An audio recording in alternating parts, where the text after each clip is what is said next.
where experience, insight, and also lessons learned from different contexts will enrich our collective understanding, but also inform actionable step forward.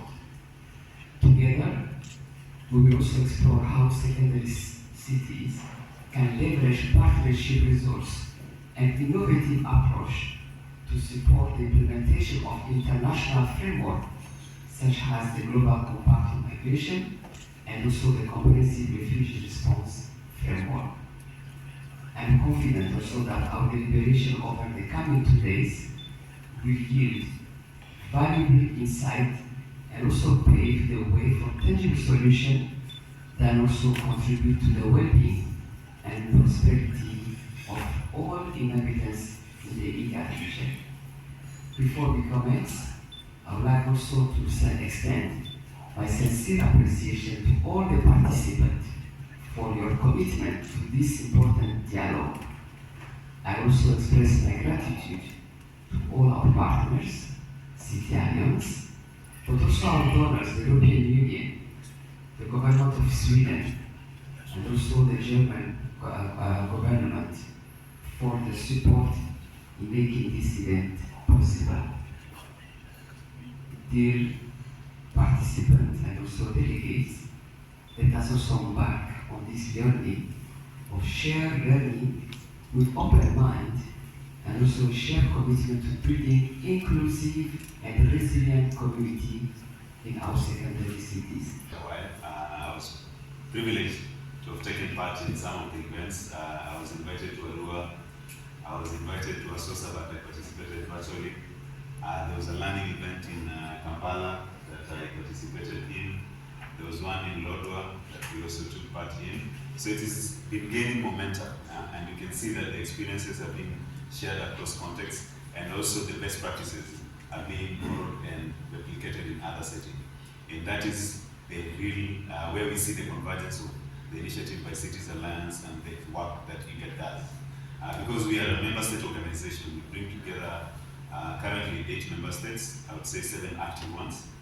And with them, they have different priorities, and all of them host refugees, and most of the refugees are actually from our region.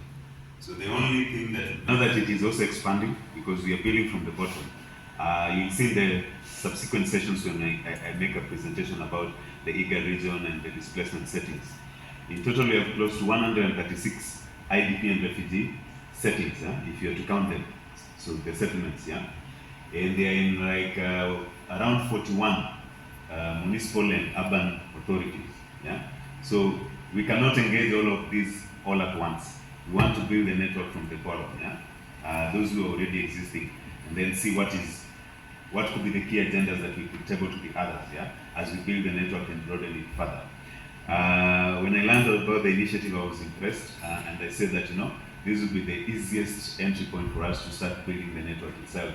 And the ultimate idea is to link it to the processes, because we have IGAD structures. We have technical and experts meeting that meet regularly. We have commissioners and directors of refugees that meet regularly. We have ministerial meetings that we have every year to take stock of the progress that we make as a region when we on the pursuit for durable solution and protection of those who are displaced. So we want to bring this network also to feed into the discussions that are going on across the region. At the local level, that is within the environment, but the people are hosted in spaces, right? Is the head of program. The Cities Alliance. So I think the Cities Alliance presence here. Thank you very much for that. We don't live in your context specifically. You can bring that to the party, and it's really, but it takes 2 to do that. It takes people from the local. I'm not going to talk too much about this because I believe my esteemed colleague Florence is going to do a better introduction a little later. But in 1999, the President of South Africa, Nelson Mandela, at the time when they were developing what they called the Millennium Development Goals, which were the UN goals prior to the SDGs, at the time they were developing the Millennium Development Goals, there was no urban goal at all. And Nelson Mandela called a meeting to say, under the patronage of Nelson Mandela, which is why you always see in the Cities Alliance, always a strong South African movement elements in it because there's a certain South African pride